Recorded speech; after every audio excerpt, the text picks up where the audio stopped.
O Grande Conflito. Capítulo 39. Aproxima-se o tempo de angústia.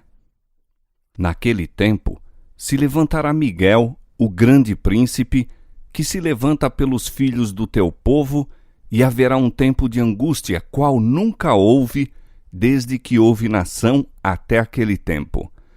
Mas naquele tempo, livrar-se-á o teu povo, todo aquele que se achar escrito no livro.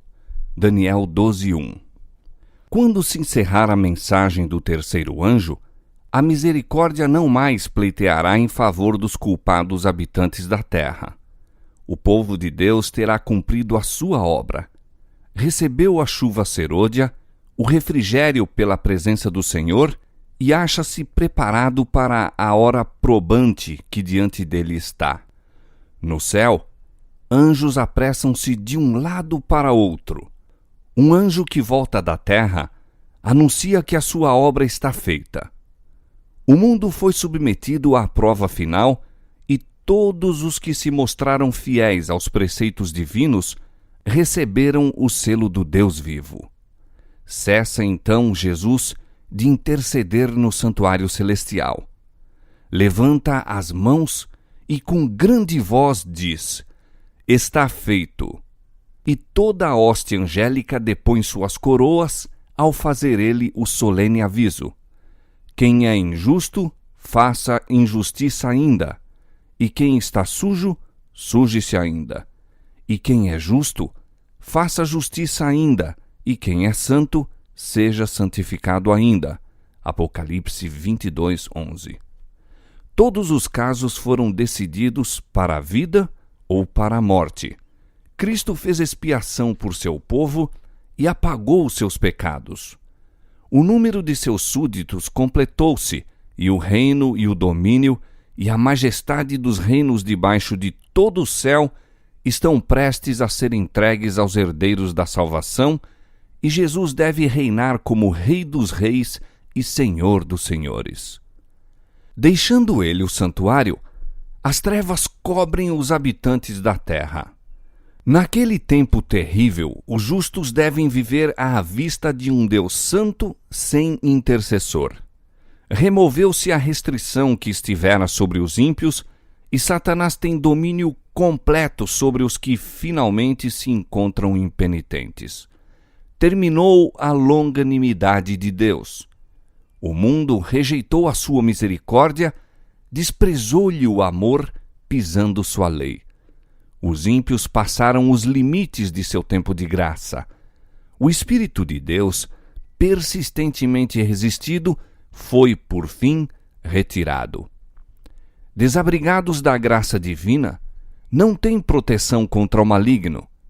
Satanás mergulhará então os habitantes da terra em uma grande angústia final.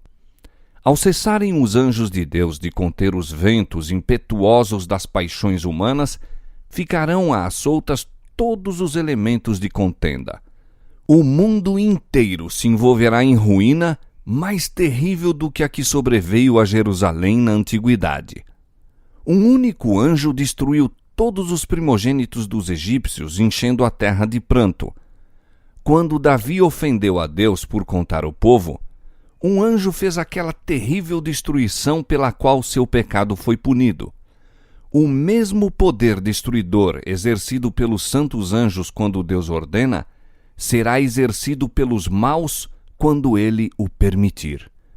Há agora forças preparadas e que aguardam apenas o consentimento divino para espalharem a desolação por toda a parte.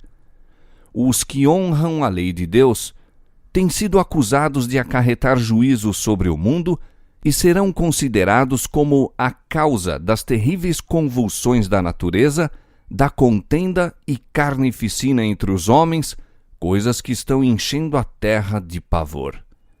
O poder que acompanha a última advertência enraiveceu os ímpios. Sua cólera acende-se contra todos os que receberam a mensagem, e Satanás incitará a maior intensidade ainda o espírito de ódio e perseguição. Quando a presença de Deus se retirou, por fim, da nação judaica, sacerdotes e povo não o sabiam, posto que sob o domínio de Satanás e governados pelas paixões mais horríveis e perniciosas, consideravam-se ainda como os escolhidos de Deus. Continuou o ministério no templo. Ofereciam-se sacrifícios sobre os altares poluídos e diariamente a bênção divina era invocada sobre um povo culpado do sangue do querido Filho de Deus e empenhado em matar seus ministros e apóstolos. Assim, quando a decisão irrevogável do santuário houver sido pronunciada e para sempre tiver sido fixado o destino do mundo, os habitantes da terra não o saberão. As formas da religião continuarão a ser mantidas por um povo do qual finalmente o Espírito de Deus se terá retirado. E o zelo satânico com que o príncipe do mal os inspirará para o cumprimento de seus maldosos desígnios terá a semelhança do zelo para com Deus.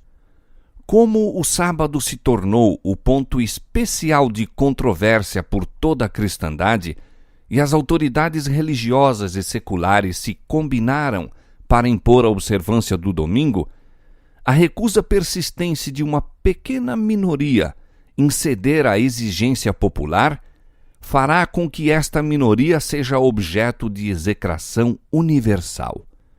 Insistir-se-á em que os poucos que permanecem em oposição a uma instituição da Igreja e lei do Estado não devem ser tolerados, que é melhor que eles sofram do que nações inteiras sejam lançadas em confusão e ilegalidade.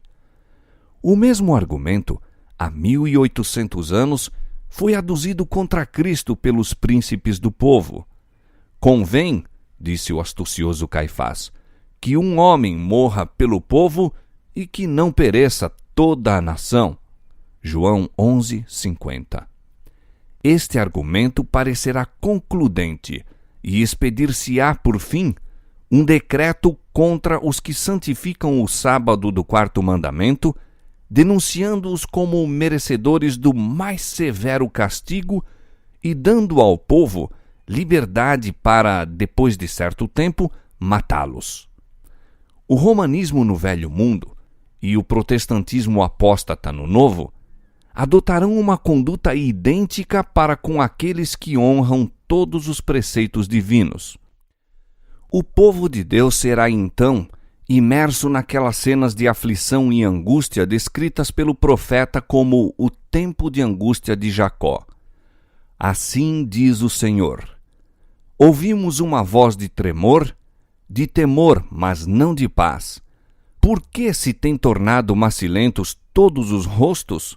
Ah, porque aquele dia é tão grande que não houve outro semelhante, e é tempo de angústia para Jacó. Ele, porém, será livrado dela. Jeremias capítulo 30, versos 5 a 7. A noite de angústia de Jacó, quando lutou em oração para obter livramento da mão de Esaú, Gênesis capítulo 32, versos 24 a 30, representa a experiência do povo de Deus no tempo de tribulação. Por causa do engano praticado a fim de conseguir a bênção de seu pai destinada a Esaú, havia Jacó fugido para salvar a vida, alarmado pelas ameaças de morte feitas por seu irmão. Depois de ficar muitos anos como exilado, pôs-se a caminho, por ordem de Deus, para voltar com suas mulheres e filhos, rebanhos e gado ao país natal. Chegando às fronteiras da terra, encheu-se de terror com as notícias da aproximação de Esaú à frente de um bando de guerreiros, indubitavelmente determinado à vingança. A multidão de Jacó, desarmada e indefesa, parecia prestes a cair desamparadamente como vítima da violência e morticínio. E ao fardo de ansiedade e temor, acrescentou-se o peso esmagador da reprovação de si próprio, pois que era o seu pecado que acarretara este perigo. Sua única esperança estava na misericórdia de Deus. Sua defesa única deveria ser a oração. Todavia, nada deixa de sua parte por fazer, a fim de expiar a falta para com seu irmão e desviar o perigo que o ameaçava. Assim, ao aproximarem-se do tempo de angústia, devem os seguidores de Cristo esforçar-se por se colocar em uma luz conveniente perante o povo, a fim de desarmar o preconceito e remover o perigo que ameaça a liberdade de consciência. Tendo feito afastar a sua família, para que não lhe testemunhasse angústia, Jacó ficou só para interceder junto a Deus. Confessa o seu pecado e com gratidão reconhece a misericórdia de Deus para com ele, ao mesmo tempo em que, com profunda humilhação, pleiteia o concerto estabelecido com seus pais e as promessas a ele mesmo feitas na visão noturna de Betel e na terra de seu exílio. Chegara o momento crítico em sua vida. Tudo está em jogo. Nas trevas e solidão, continua ele a orar e a humilhar-se perante Deus. Subitamente percebe uma mão sobre o ombro. Julga ser um inimigo que procura tirar-lhe a vida e, com toda a energia do desespero, luta com o seu assaltante. Quando começa a raiar o dia, o estranho emprega a sua força sobrenatural.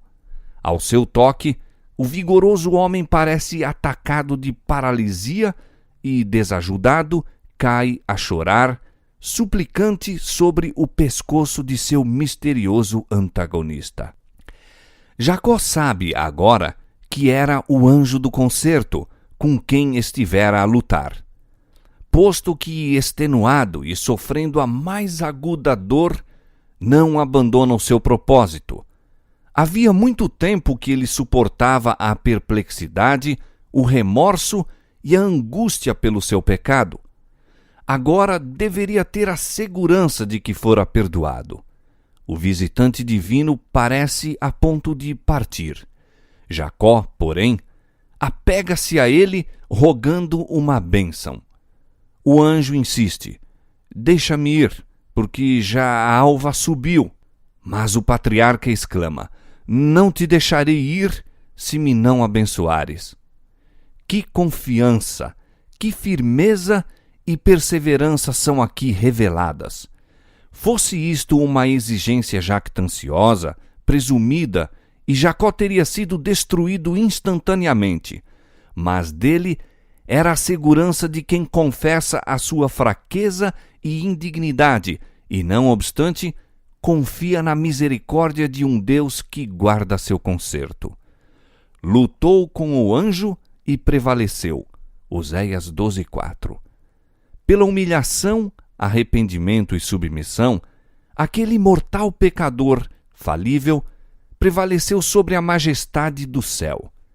Confirmar as mãos trementes nas promessas de Deus, e o coração do amor infinito não poderia afastar a defesa do pecador. Como prova de seu triunfo e animação a outros para lhe imitarem o exemplo, seu nome foi mudado de um nome que lhe recordava o pecado para outro que comemorava sua vitória. E o fato de haver Jacó prevalecido com Deus constituía uma segurança que prevaleceria com os homens. Não mais teve receio de enfrentar a ira do irmão, pois o Senhor era a sua defesa. Satanás tinha acusado Jacó perante os anjos de Deus, pretendendo o direito de destruí-lo por causa de seu pecado. Havia incitado Esaú para marchar contra ele. E durante a longa noite de luta do patriarca, Satanás esforçou-se por incutir nele uma intuição de culpa a fim de o desanimar e romper sua ligação com Deus. Jacó foi quase arrastado ao desespero, mas sabia que sem o auxílio do céu teria de perecer. Tinha se arrependido sinceramente de seu grande pecado e apelou para a misericórdia de Deus. Não se demoveria de seu propósito, antes segurou firme o anjo, insistindo em seu pedido com ardentes e angustiosos brados, até prevalecer. Assim como Satanás influenciou Esaú a marchar contra Jacó, instigará os ímpios a destruírem o povo de Deus no tempo de angústia. E assim como acusou a Jacó, acusará o povo de Deus.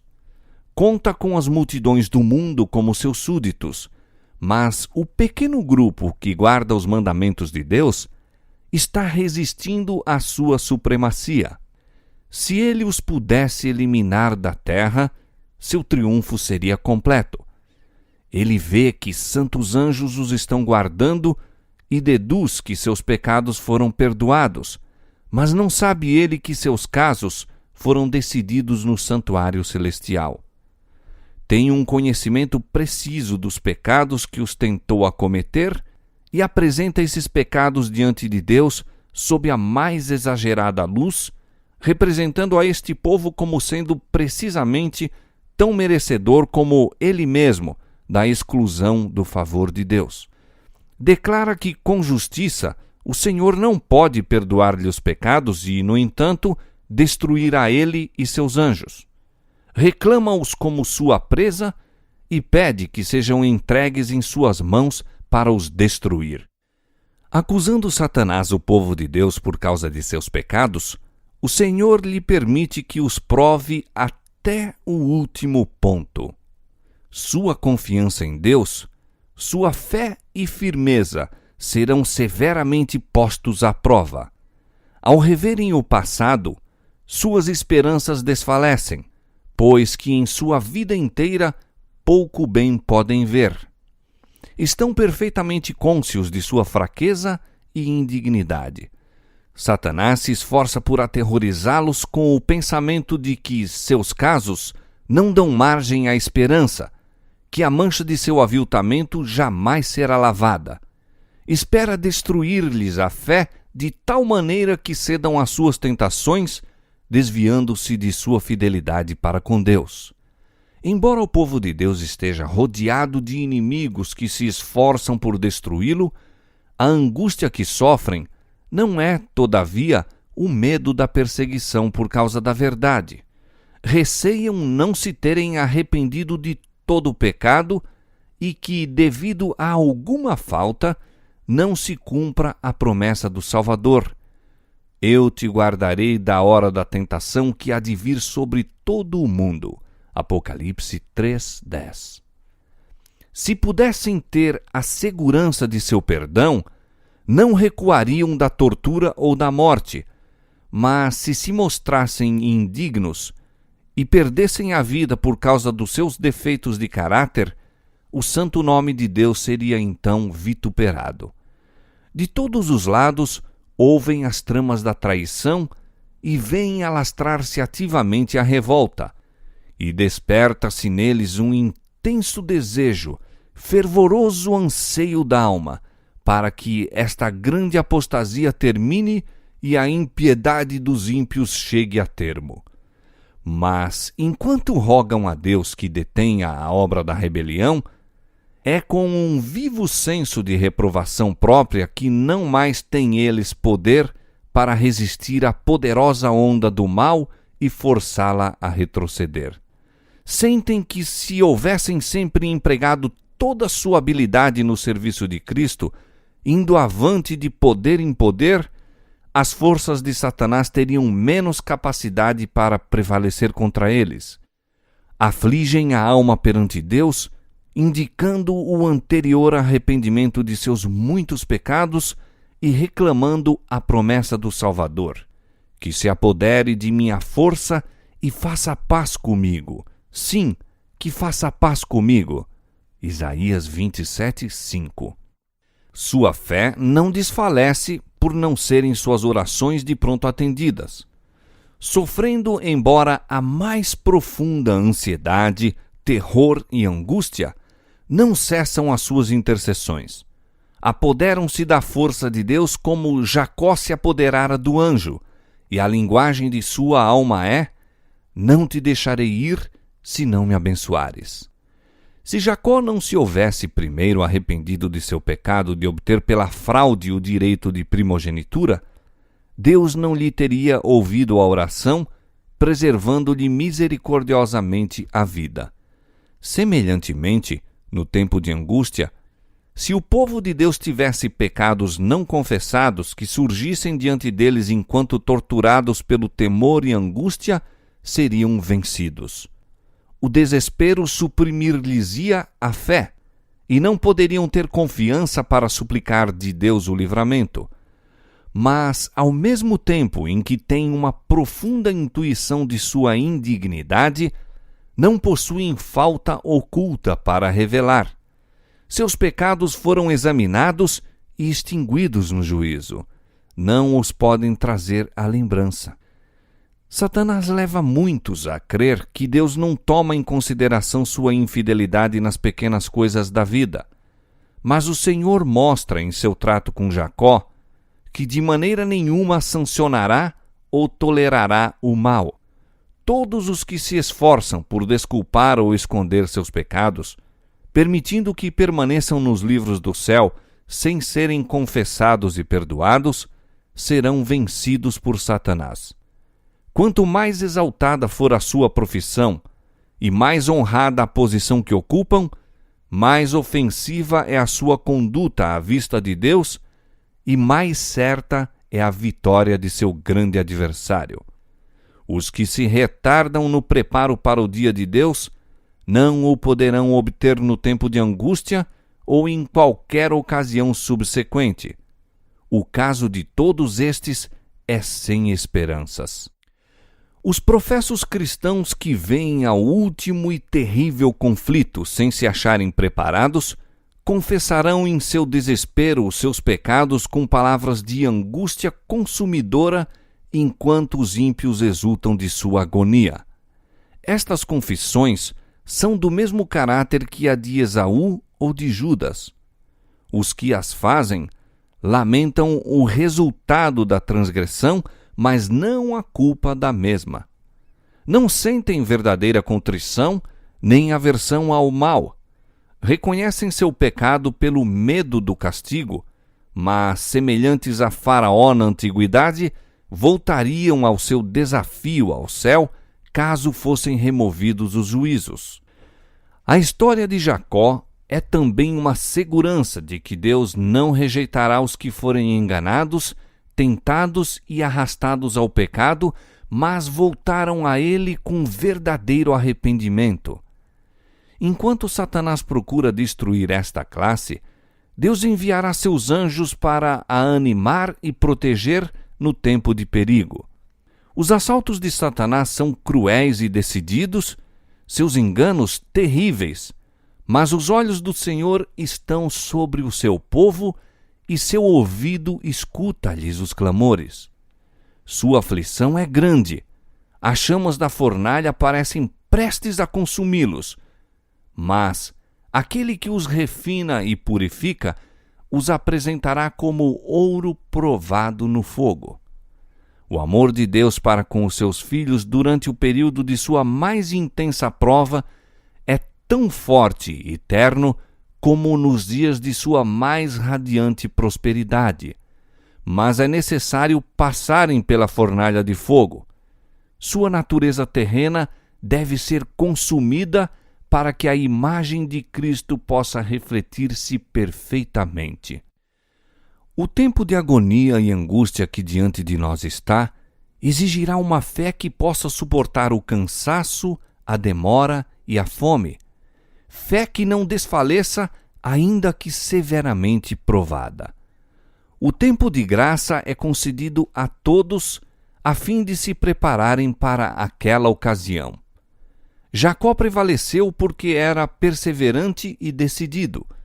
Sua vitória é uma prova do poder da oração importuna. Todos os que lançarem mão das promessas de Deus como ele o fez, e como ele forem fervorosos e perseverantes, serão bem-sucedidos como ele o foi. Os que não estão dispostos a negar o eu, a sentir verdadeira agonia perante a face de Deus, a orar longa e fervorosamente rogando-lhe a bênção, não a obterão. Lutar com Deus, quão poucos sabem o que isto significa. Quão poucos têm buscado a Deus com contrição de alma, com um intenso anelo, até que toda a faculdade se encontre em sua máxima tensão. Quando ondas de desespero que linguagem alguma pode exprimir assoberbam os que fazem suas súplicas, quão poucos se apegam com fé inquebrantável às promessas de Deus. Os que agora exercem pouca fé correm maior perigo de cair sob o poder dos enganos de Satanás e do decreto que violentará a consciência. E mesmo resistindo à prova, serão imersos em uma agonia e aflição mais profundas no tempo de angústia, porque nunca adquiriram o hábito de confiar em Deus.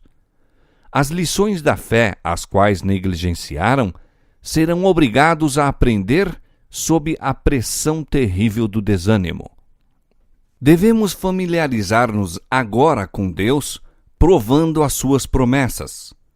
Os anjos registram toda oração fervorosa e sincera. Devemos, de preferência, dispensar as satisfações egoístas a negligenciar a comunhão com Deus. A maior pobreza, a máxima abnegação, tendo o seu beneplácito, é melhor do que as riquezas, honras, comodidades e amizade sem ele.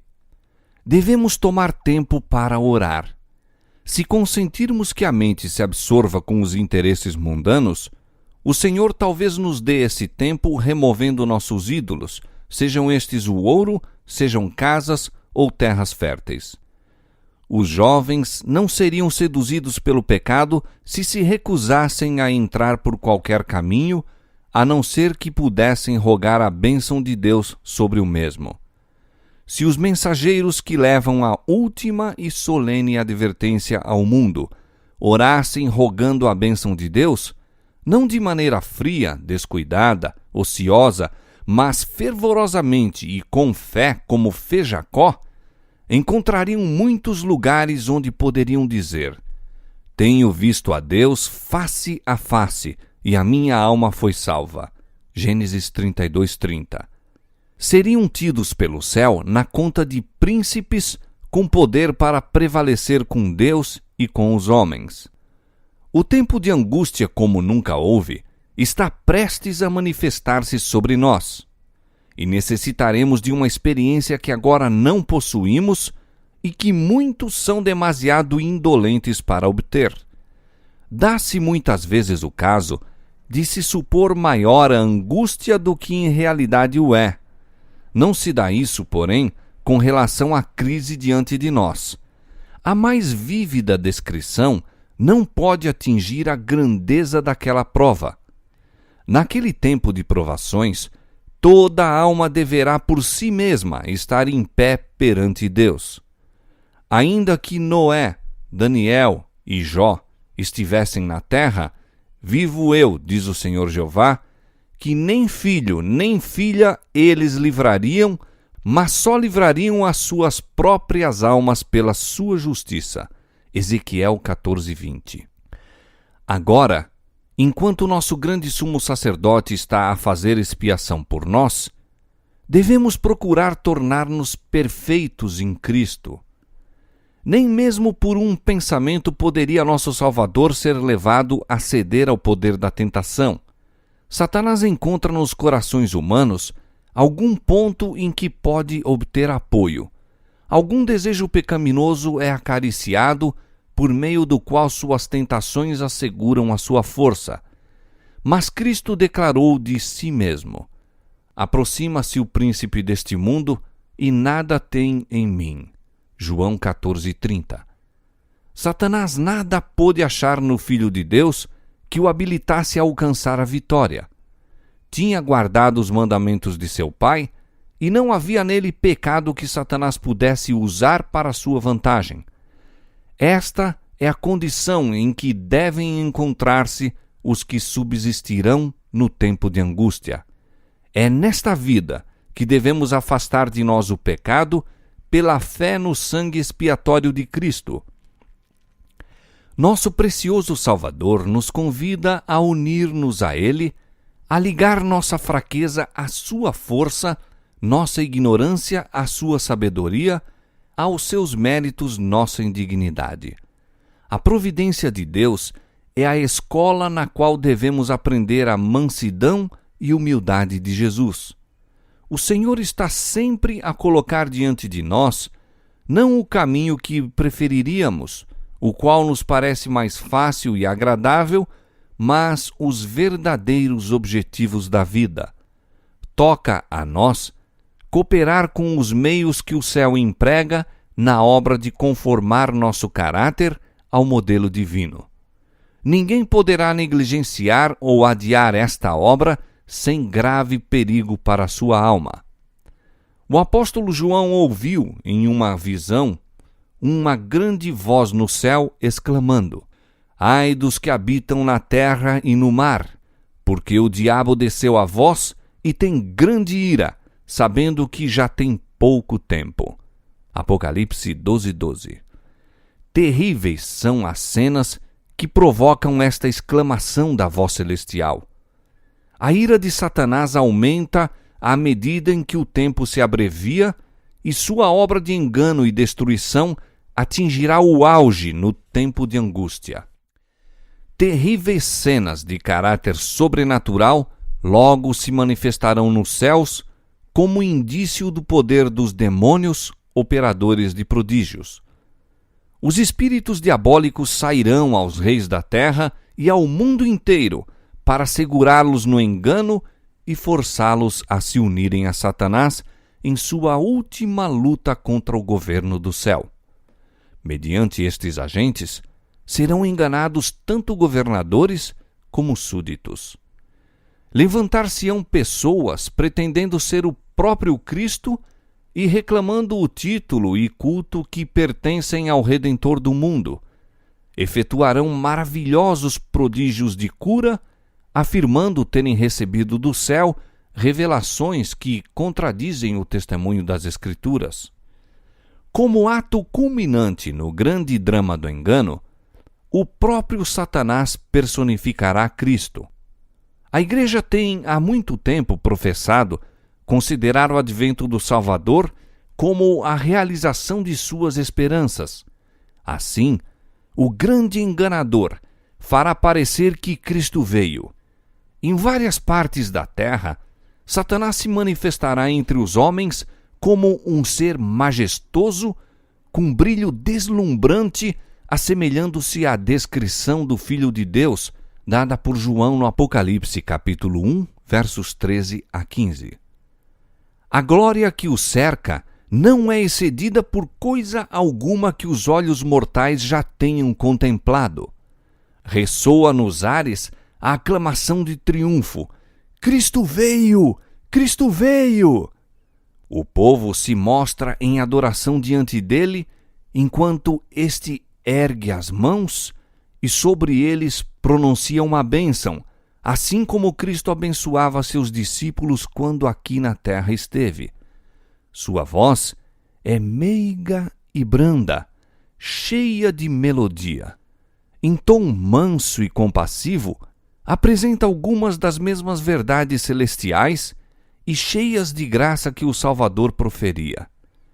Cura as moléstias do povo e então, em seu pretenso caráter de Cristo, alega ter mudado o sábado para o domingo, ordenando a todos que santifiquem o dia que ele abençoou. Declara que aqueles que persistem em santificar o sétimo dia estão blasfemando de seu nome pela recusa de ouvirem seus anjos a eles enviados com a luz e a verdade. É este o poderoso engano, quase invencível. Semelhantes aos samaritanos que foram enganados por Simão Mago, as multidões, desde o menor até o maior, dão crédito a esses sortilégios, dizendo: esta é a grande virtude de Deus. Atos capítulo 8, verso 10. Mas o povo de Deus não será desencaminhado. Os ensinos deste falso Cristo não estão de acordo com as Escrituras. Sua bênção É pronunciada sobre os adoradores da besta e de sua imagem, a mesma classe sobre a qual a Bíblia declara que a ira de Deus, sem mistura, será derramada. E demais, não será permitido a Satanás imitar a maneira do advento de Cristo.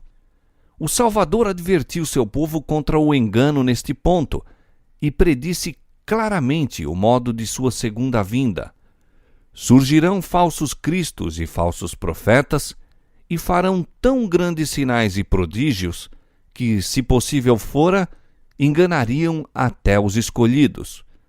Portanto, se vos disserem, eis que ele está no deserto, não saiais. Eis que ele está no interior da casa, não acrediteis.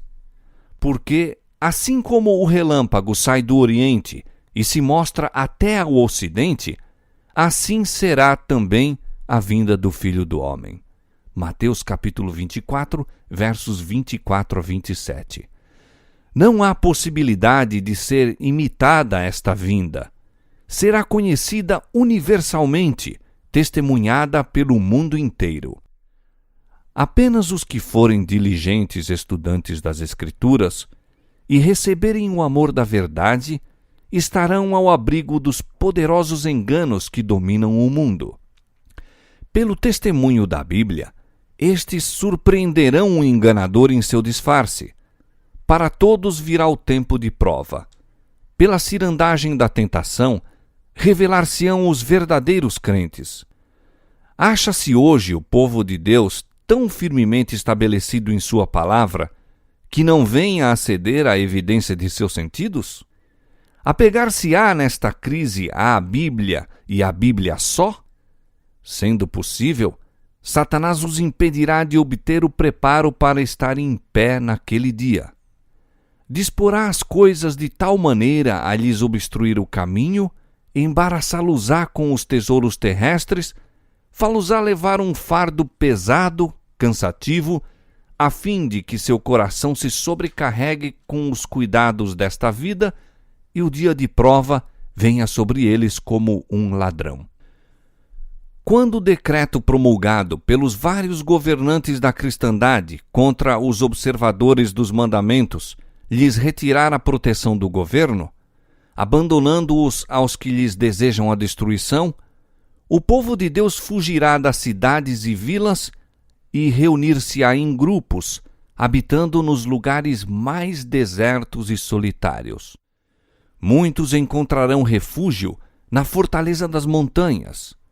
Semelhantes aos cristãos dos vales do Piemonte, dos lugares altos da terra farão santuários, agradecendo a Deus pelas fortalezas das rochas. Isaías 33:16. Muitos, porém, de todas as nações e de todas as classes, elevadas e humildes, ricos e pobres, pretos e brancos, serão arrojados na escravidão mais injusta e cruel. Os amados de Deus passarão dias penosos, presos em correntes, retidos pelas barras da prisão, sentenciados à morte, deixados alguns aparentemente para morrer à fome nos escuros e nauseabundos calabouços. Nenhum ouvido humano lhes escutará os gemidos, mão humana alguma estará pronta para prestar-lhes auxílio. Esquecer-se-á o Senhor de seu povo nesta hora de provação? Esqueceu-se ele de seu fiel Noé quando caíram os juízos sobre o mundo antediluviano? Esqueceu-se ele de Ló quando desceu fogo do céu para consumir as cidades da planície? Esqueceu-se ele de José rodeado de idólatras no Egito? Esqueceu-se ele de Elias quando o juramento de Jezabel o ameaçou com a sorte dos profetas de Baal? Esqueceu-se de Jeremias no escuro e horrendo fosso de sua prisão? Esqueceu-se dos 3 heróis na fornalha ardente ou de Daniel na cova dos leões? Mas Sião diz: já me desamparou o Senhor, e o Senhor se esqueceu de mim. Pode uma mulher esquecer-se tanto de seu filho que cria, que se não compadeça dele, do filho do seu ventre? Mas, ainda que esta se esquecesse, eu, todavia, me não esquecerei de ti. Eis que nas palmas das minhas mãos te tenho gravado. Isaías 49, versos 14 a 16. O Senhor dos Exércitos disse: aquele que tocar em vós, toca na menina do seu olho. Zacarias 2, 8. Ainda que os inimigos os lancem nas prisões, as paredes do calabouço não podem interceptar a comunicação entre sua alma e Cristo. Aquele que vê todas as suas fraquezas e sabe de toda a provação está acima de todo o poder terrestre, e anjos virão a eles nas celas solitárias, trazendo luz e paz do céu. A prisão será como um palácio, pois os ricos na fé morarão ali, e as paredes sombrias serão iluminadas com a luz celestial, como quando Paulo e Silas, à meia-noite, oraram e cantaram louvores na masmorra de Filipos. Os juízos de Deus cairão sobre os que procuram oprimir e destruir seu povo. Sua grande longanimidade para com os ímpios torna audazes os homens na transgressão, mas seu castigo, embora muito retardado, não é menos certo e terrível.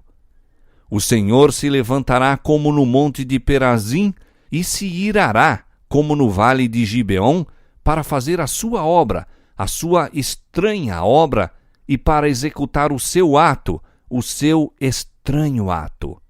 Isaías 28, 21. Para o nosso misericordioso Deus, o infligir castigo é ato estranho. Vivo eu, diz o Senhor Jeová, que não tenho prazer na morte do ímpio. Ezequiel 33, 11.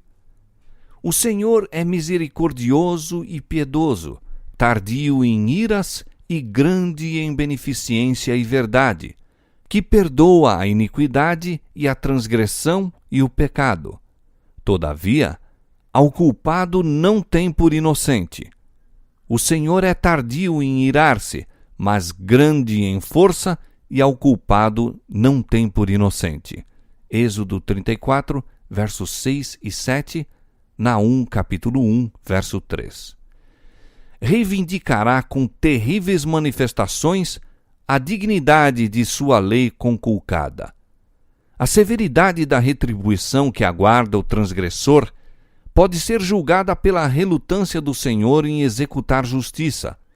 A nação que por tanto tempo ele suporta e que não ferirá antes de haver ela enchido a medida de sua iniquidade, segundo os cálculos divinos, beberá por fim a taça da ira sem mistura de misericórdia.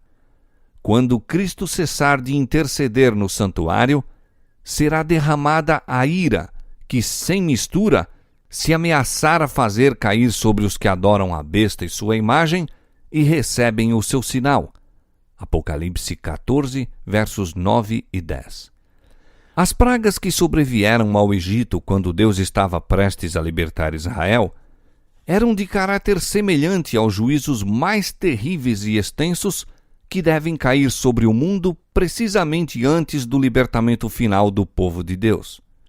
Diz o autor do Apocalipse, descrevendo esses tremendos flagelos: fez-se uma chaga má e maligna nos homens que tinham o sinal da besta e que adoravam a sua imagem. O mar se tornou em sangue como de um morto, e morreu no mar toda a alma vivente, e os rios e fontes das águas se tornaram em sangue. Terríveis como são estes castigos, a justiça de Deus é plenamente reivindicada. Declara o anjo de Deus: justo és tu, ó Senhor, porque julgaste estas coisas. Visto como derramaram o sangue dos santos e dos profetas, também tu lhes destes o sangue a beber, porque disto são merecedores. Apocalipse capítulo 16, versos 2 a 6. Condenando o povo de Deus à morte, são tão culpados do crime do derramamento de seu sangue como se este tivesse sido derramado por suas próprias mãos. De modo semelhante declarou Cristo serem os judeus de seu tempo culpados de todo o sangue dos homens santos que havia sido derramado desde os dias de Abel, pois possuíam o mesmo espírito e estavam procurando fazer a mesma obra daqueles assassinos dos profetas. Na praga que se segue, é dado poder ao sol para que abrasasse os homens com fogo, e os homens foram abrasados com grandes calores. Versos 8 e 9. Os profetas assim descrevem a condição da terra naquele tempo terrível. E a terra está triste, porque a colheita do campo pereceu. Todas as árvores do campo se secaram, e a alegria se secou entre os filhos dos homens. A semente apodreceu debaixo dos seus torrões, os celeiros foram assolados. Como geme o gado! As manadas de vacas estão confusas porque não têm pasto. Os rios se secaram e o fogo consumiu os pastos do deserto. Os cânticos do templo serão gritos de dor naquele dia, diz o Senhor Jeová. Muitos serão os cadáveres, em todos os lugares serão lançados fora em silêncio. Joel capítulo 1, versos 10 a 12, versos 17 a 20 e Amós capítulo 8, verso 3. Estas pragas não são universais. Ao contrário, os habitantes da terra seriam inteiramente exterminados. Contudo, serão os mais terríveis flagelos que já foram conhecidos por mortais. Todos os juízos sobre os homens, antes do final do tempo da graça, foram misturados com misericórdia. O sangue propiciatório de Cristo tem livrado o pecador de os receber na medida completa de sua culpa. Mas no juízo final, a ira é derramada sem mistura de misericórdia. Naquele dia, multidões desejarão o abrigo da misericórdia de Deus, abrigo que durante tanto tempo desprezaram. Eis que vem dias, diz o Senhor Jeová, em que enviarei fome sobre a terra, não fome de pão, nem sede de água, mas de ouvir as palavras do Senhor. E irão vagabundos de um mar até outro mar, e do norte até ao oriente.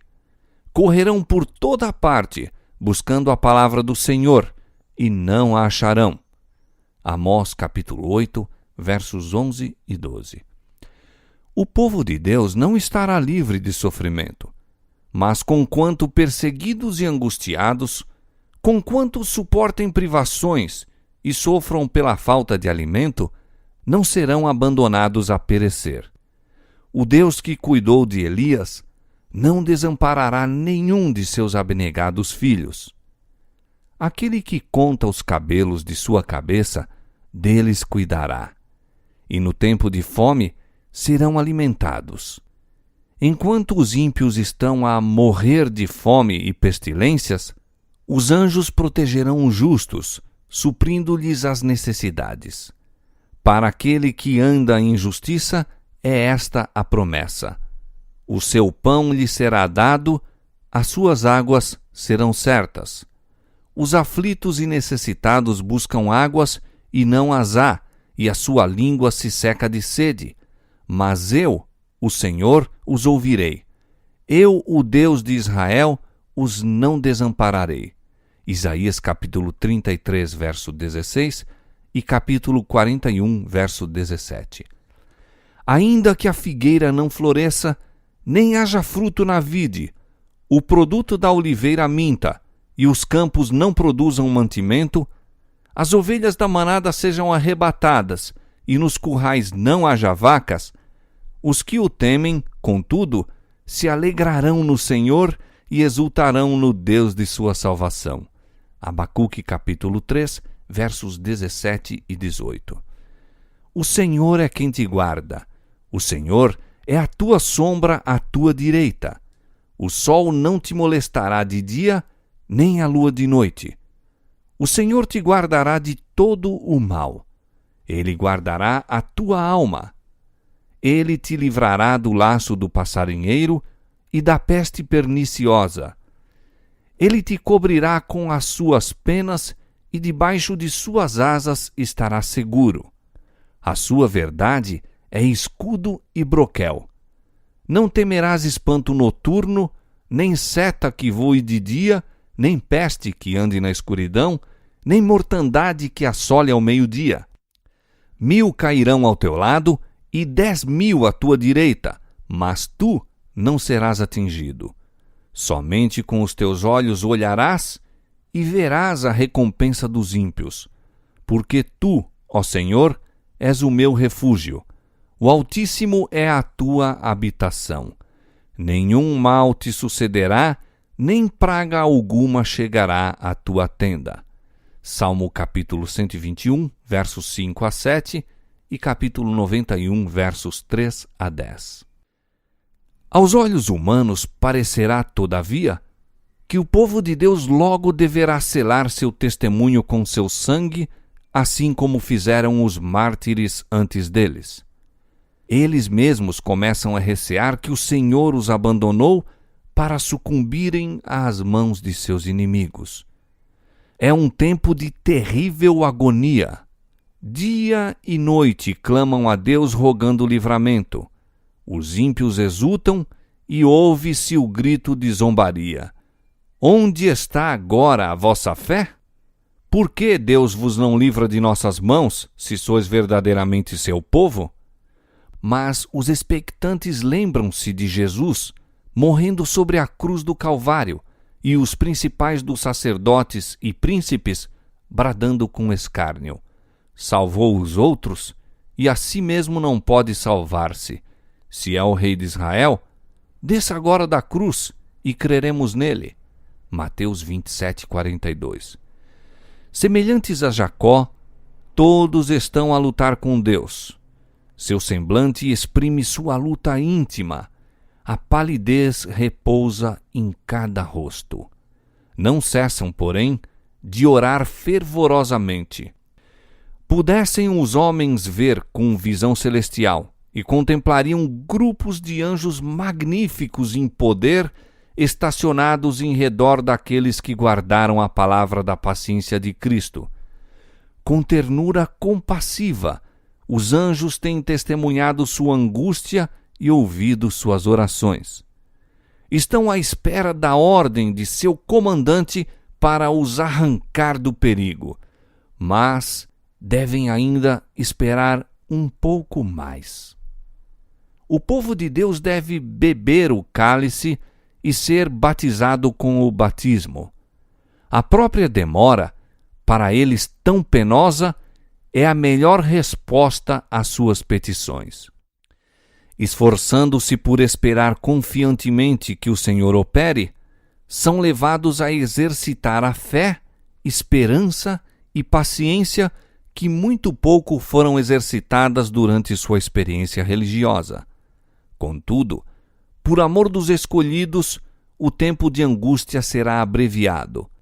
E Deus não fará justiça a seus escolhidos que clamam a Ele de dia e de noite?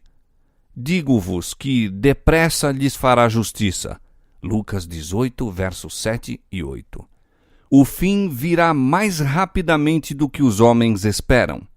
O trigo será colhido e atado em molhos para o celeiro de Deus. O joio será atado em feixes para os fogos da destruição. As sentinelas celestiais, fiéis ao seu encargo, continuam com sua vigilância. Posto que um decreto geral haja fixado um tempo em que os observadores dos mandamentos de Deus poderão ser mortos, seus inimigos, em alguns casos, se antecipam ao decreto e, antes do tempo especificado, se esforçam por tirar-lhes a vida. Mas ninguém pode passar através dos poderosos guardas estacionados em redor de toda a alma fiel. Alguns são assaltados ao fugirem das cidades e vilas, mas as espadas contra eles levantadas se quebram e caem tão impotentes como a palha. Outros são defendidos por anjos sob a forma de guerreiros.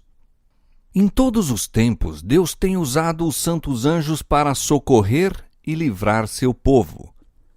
seres celestiais têm tomado parte ativa nos negócios humanos. Têm aparecido trajando vestes que resplandeciam como relâmpago. Têm vindo como homens no aspecto de viajores. Anjos têm aparecido sob a forma de homens de Deus. Têm repousado, como se estivessem cansados, sob os carvalhos ao meio-dia. Têm aceitado a hospitalidade dos lares humanos. Agiram como guias aos viajantes surpreendidos pela noite. Acenderam com suas próprias mãos os fogos do altar. Abriram as portas do cárcere, libertando os servos do Senhor. Revestidos da armadura do céu, vieram para remover a pedra do túmulo do Salvador. Sob a forma humana, muitas vezes se acham anjos nas assembleias dos justos e visitam as dos ímpios, assim como foram a Sodoma, a fim de fazerem um relato de suas ações para determinar se haviam passado os limites da longanimidade de Deus. O Senhor se deleita na misericórdia e, por amor dos poucos que realmente o servem, restringe as calamidades, prolongando a tranquilidade das multidões. Mal compreendem os que pecam contra Deus, que devem sua própria vida aos poucos fiéis, a quem se deleitam em ridicularizar e oprimir. Ainda que os governadores deste mundo não o saibam, os anjos têm sido, muitas vezes, oradores em seus concílios. Olhos humanos os têm visto, humanos ouvidos escutaram-lhe os apelos, lábios humanos se opuseram às suas sugestões e ridicularizaram-lhes os conselhos. Humanas mãos os defrontaram com insultos e agressão. Nos recintos dos concílios e nas cortes de justiça, estes mensageiros celestiais têm revelado um conhecimento particularizado da história humana. Demonstraram-se mais capazes para defender a causa dos opressos do que os advogados mais hábeis e eloquentes.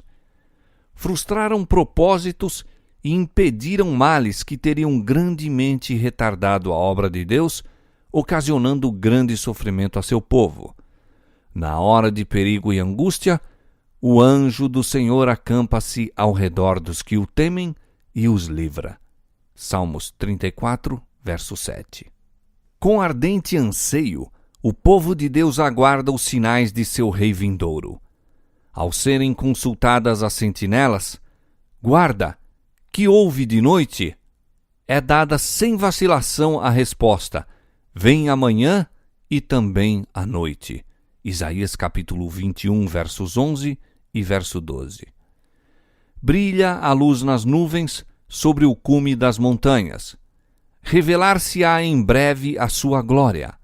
O sol da justiça está prestes a raiar. A manhã e a noite estão ambas às portas. O iniciar de um dia em término para os justos e o baixar de eterna noite para os ímpios. Ao insistir o povo militante de Deus com suas súplicas perante o Senhor, o véu que o separa do invisível parece quase retirar-se. Os céus incendem com o raiar do dia eterno e qual melodia de cânticos angelicais soam ao ouvido as palavras: permanecei firmes em vossa fidelidade, o auxílio vem. Cristo, o todo-poderoso vencedor, oferece a seus soldados cansados imarcessível coroa de glória, e vem a sua voz das portas entreabertas. Eis que eu estou convosco, não temais. Conheço todas as vossas angústias. Suportei vossos pesares. Não estais a lutar contra inimigos que ainda não foram provados. Pelejei o combate em vosso favor, e em meu nome sois mais do que vencedores. O precioso Salvador enviará auxílio exatamente quando dele necessitarmos. O caminho para o céu acha-se consagrado pelas suas pegadas. Cada espinho que fere nossos pés feriu os seus. A cruz que somos chamados a carregar, Ele a levou antes de nós. O Senhor permite que venham os conflitos a fim de prepararem a alma para a paz. O tempo de angústia é uma prova terrível para o povo de Deus. É, porém, a ocasião de todo verdadeiro crente olhar para cima e, pela fé, verá o arco da promessa circundando-o. Voltarão os resgatados do Senhor e virão a Sião com júbilo, e perpétua alegria haverá sobre as suas cabeças. Gozo e alegria alcançarão, a tristeza e o gemido fugirão. Eu sou aquele que vos consola. Quem, pois, és tu, para que temas o homem, que é mortal, ou o filho do homem que se tornará em feno? E te esqueces do Senhor, que te criou, e temes continuamente todo dia o furor do angustiador quando se prepara para destruir? Onde está o furor do que te atribulava? O exilado cativo depressa será solto e não morrerá na caverna, e o seu pão lhe não faltará. Porque eu sou o Senhor teu Deus, que fende o mar e bramem as suas ondas. O Senhor dos exércitos é o seu nome. E ponho as minhas palavras na tua boca, e te cubro com a sombra da minha mão. Isaías capítulo 51, versos 11 a 16. Pelo que agora ouve isto, ó opressa e embriagada, mas não de vinho. Assim diz o teu Senhor, Jeová, e teu Deus, que pleiteará a causa de seu povo. Eis que eu tomo da tua mão o cálice da vacilação, as fezes do cálice do meu furor. Nunca mais dele beberás. Mas pô-lo-ei nas mãos dos que te entristeceram, que dizem à tua alma: abaixa-te, para que passemos sobre ti. E tu pusestes as tuas costas como chão e como caminho aos viandantes. Isaías capítulo 51, versos 21 a 23. Os olhos de Deus, vendo através dos séculos, fixaram-se na crise que seu povo deve enfrentar quando os poderes terrestres contra ele se dispuserem.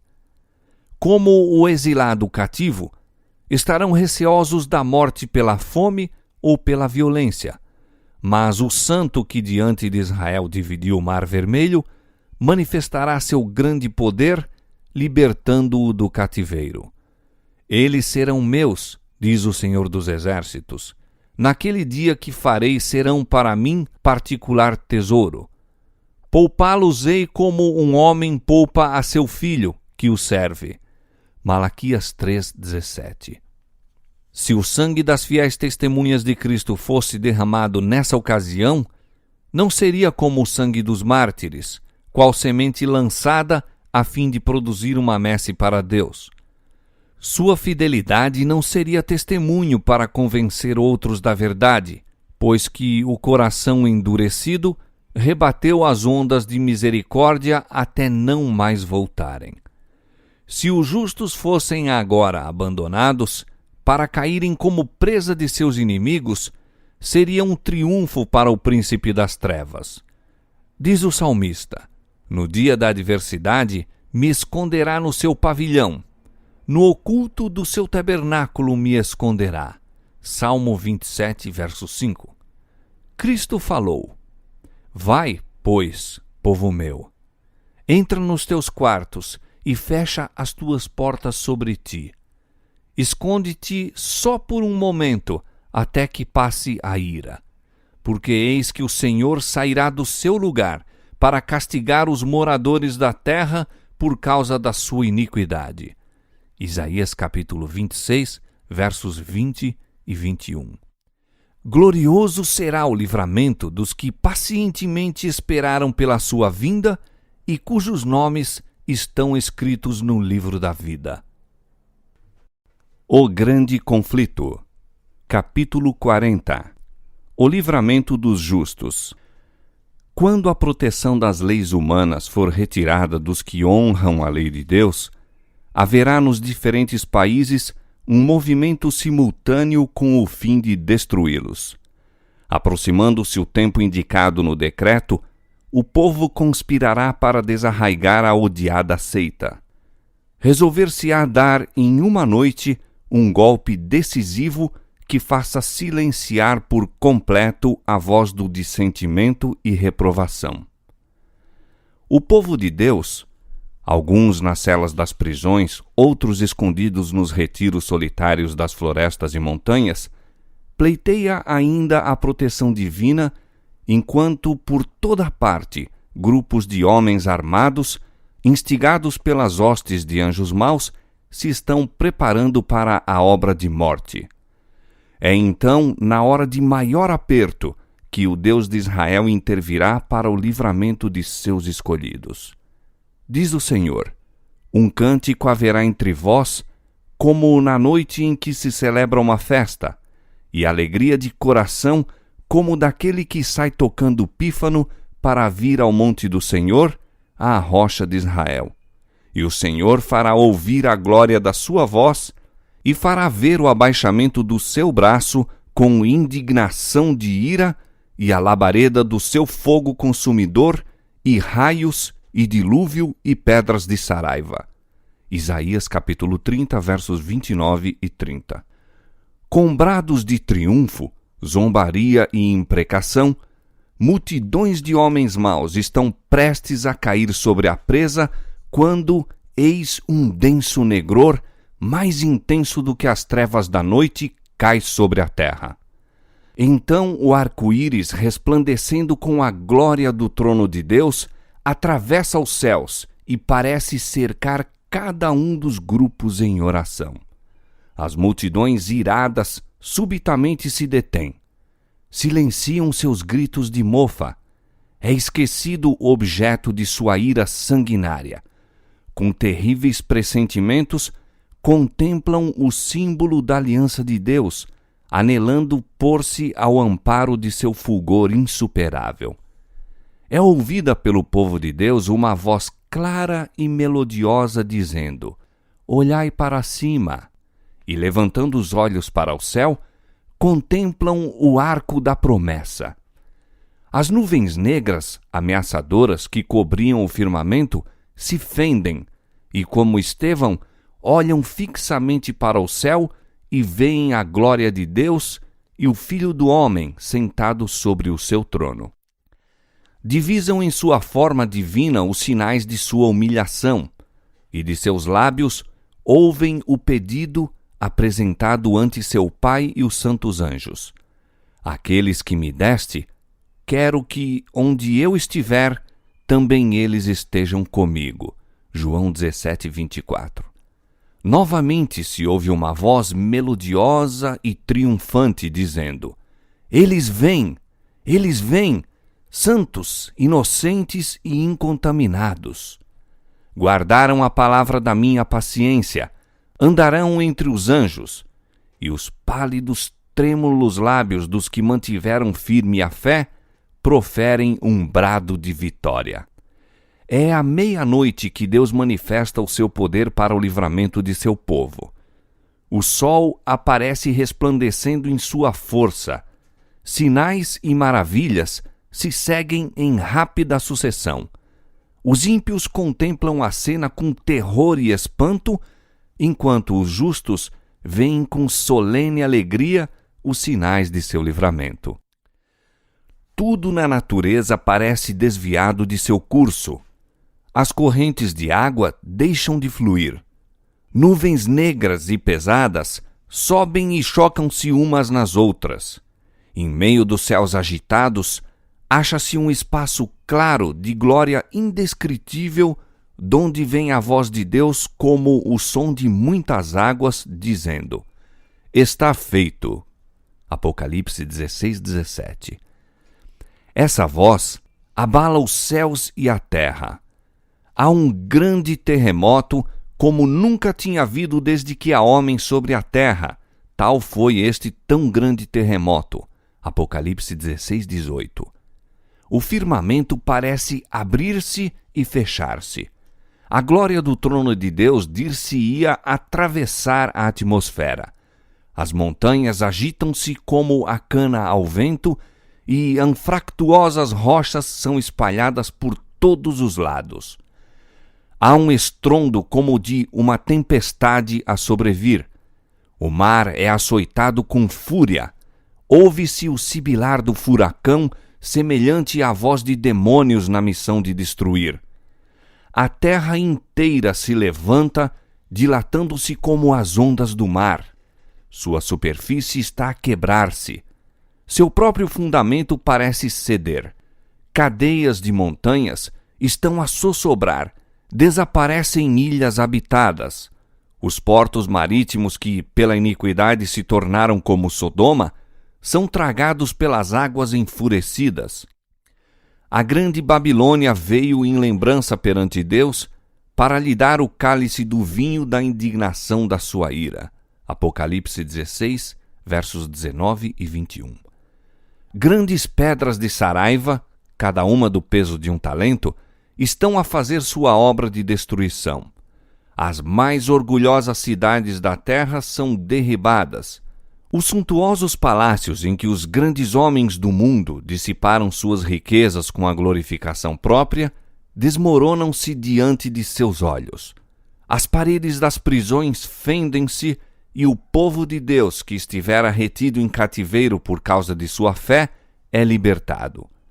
Abrem-se as sepulturas e muitos dos que dormem no pó da terra ressuscitarão, uns para a vida eterna e outros para vergonha e desprezo eterno. Daniel 12:2. Todos os que morreram na fé da mensagem do terceiro anjo saem do túmulo glorificados para ouvirem o concerto de paz estabelecido por Deus com os que guardam a sua lei. Os mesmos que o transpassaram, Apocalipse 1:7, os que zombaram e escarneceram da agonia de Cristo, e os mais acérrimos inimigos de sua verdade e povo, ressuscitam para contemplá-lo em sua glória e ver a honra conferida aos fiéis e obedientes. Densas nuvens ainda cobrem o céu. Contudo, o sol de quando em quando irrompe, aparecendo como o olhar vingador de Jeová.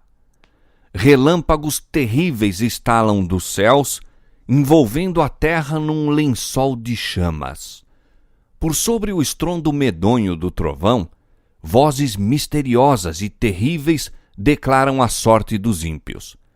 As palavras proferidas não são compreendidas por todos. Entendem-nas, porém, distintamente os falsos ensinadores. Os que pouco antes eram tão descuidados, tão jactanciosos e desafiadores, tão exultantes em sua crueldade para com o povo de Deus, observador dos mandamentos, acham-se agora vencidos pela consternação e a estremecer de medo. Ouve-se o seu pranto acima do som dos elementos. Demônios reconhecem a divindade de Cristo e tremem diante de seu poder, enquanto homens estão suplicando misericórdia e rastejando em abjeto terror. Disseram os profetas da antiguidade, ao contemplar em santa visão o dia de Deus: Uivai, porque o dia do Senhor está perto, vendo o Todo-Poderoso como assolação. Isaías 13:6. Entra nas rochas e esconde-te no pó da presença espantosa do Senhor e da glória da sua majestade. Os olhos altivos dos homens serão abatidos, e a altivez dos varões será humilhada, e só o Senhor será exaltado naquele dia. Porque o dia do Senhor dos Exércitos será contra todo soberbo e altivo, e contra todo o que se exalta, para que seja abatido. Naquele dia, o homem lançará às toupeiras e aos morcegos os seus ídolos de prata e os ídolos de ouro que fizeram para ante ele se prostrarem, e meter-se-á pelas fendas das rochas, pelas cavernas das penhas, por causa da presença espantosa do Senhor e por causa da glória da sua majestade, quando ele se levantar para assombrar a terra. Isaías capítulo 2, versos 10, 20 e 21. Por uma fenda nas nuvens, fulgura uma estrela cujo brilho aumenta quadruplicadamente em contraste com as trevas. Fala de esperança e alegria aos fiéis, mas de severidade e ira aos transgressores da lei de Deus. Os que tudo sacrificaram por Cristo estão agora em segurança, como que escondidos no lugar secreto do pavilhão do Senhor. Foram provados e perante o mundo e os desprezadores da verdade, evidenciaram sua fidelidade àquele que por eles morreu. Uma mudança maravilhosa sobreveio aos que mantiveram firme integridade em face mesmo da morte. Foram subitamente libertos da negra e terrível tirania dos homens transformados em demônios. Seu rosto, pouco antes tão pálido, ansioso e descomposto, resplandece agora de admiração, fé e amor. Sua voz ergue-se em cântico triunfal. Deus é o nosso refúgio e fortaleza, socorro bem presente na angústia, pelo que não temeremos, ainda que a terra se mude e ainda que os montes se transportem para o meio dos mares, ainda que as águas rujam e se perturbem, ainda que os montes se abalem pela sua braveza. Salmo 46, versos 1 a 3. Enquanto estas palavras de santa confiança ascendem a Deus, as nuvens recuam e se veem os constelados céus indescritivelmente gloriosos em contraste com o firmamento negro e carregado de cada lado.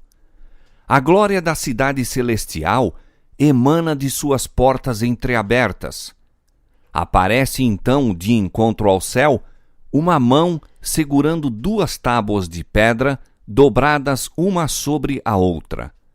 Diz o profeta: os céus anunciarão a sua justiça, pois Deus mesmo é o juiz. Salmo 50, verso 6.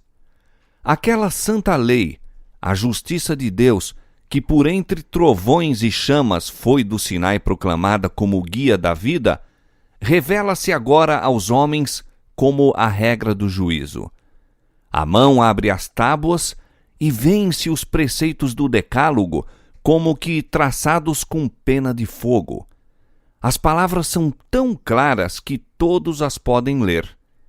Desperta-se a memória, varrem-se de todas as mentes as trevas da superstição e heresia, e os 10 preceitos divinos, breves, compreensivos e autorizados, apresentam-se à vista de todos os habitantes da terra. É impossível descrever o horror e desespero dos que pisaram os santos mandamentos de Deus. O Senhor lhes deu sua lei.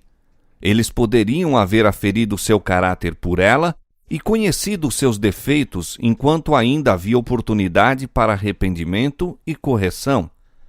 Mas, a fim de conseguir o favor do mundo, puseram de parte seus preceitos e ensinaram outros a transgredir. Esforçaram-se por compelir o povo de Deus a profanar o seu sábado. Agora são condenados por aquela lei que desprezaram.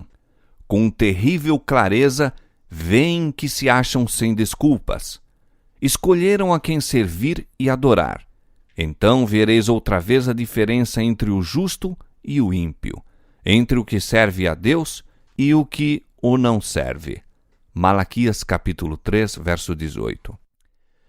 Os inimigos da lei de Deus, desde o ministro até ao menor dentre eles, têm nova concepção da verdade e do dever. Demasiado tarde, veem que o sábado do 4º mandamento é o selo do Deus vivo.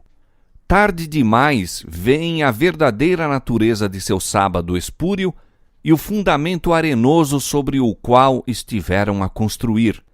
Acham que estiveram a combater contra Deus. Ensinadores religiosos conduziram almas à perdição, ao mesmo tempo que professavam guiá-las às portas do paraíso. Antes do dia do ajuste final de contas, não se conhecerá quão grande é a responsabilidade dos homens no mistério sagrado e quão terríveis são os resultados de sua infidelidade. Somente na eternidade poderemos com acerto avaliar a perda de uma única alma. Terrível será a condenação daquele a quem Deus disser: retira-te, mau servo. A voz de Deus é ouvida no céu, declarando o dia e a hora da vinda de Jesus e estabelecendo concerto eterno com seu povo.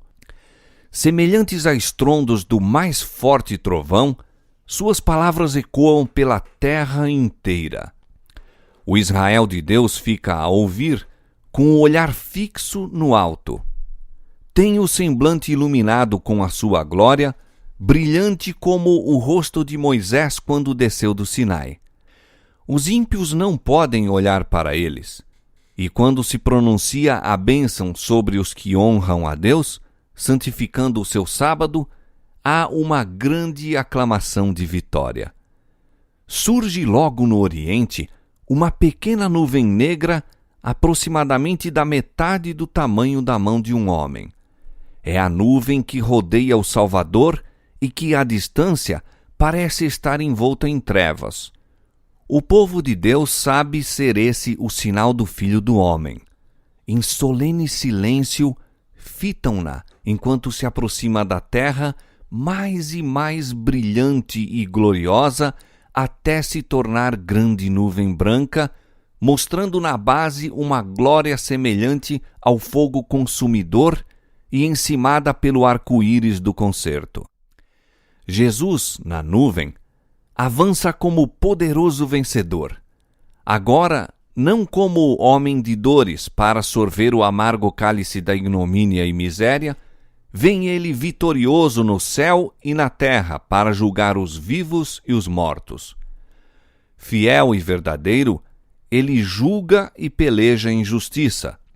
E seguiram-no os exércitos do céu. Apocalipse capítulo 19, versos 11 e 14. Com antífonas de melodia celestial, os santos anjos em vasta e inumerável multidão acompanham-no em seu avanço. O firmamento parece repleto de formas radiantes, milhares de milhares, milhões de milhões. Nenhuma pena humana pode descrever esta cena, mente alguma mortal é apta para conceber seu esplendor. A sua glória cobriu os céus e a terra encheu-se do seu louvor, e o seu resplendor era como a luz. Abacuque capítulo 3, versos 3 e 4. Aproximando-se ainda mais a nuvem viva, todos os olhos contemplam o príncipe da vida.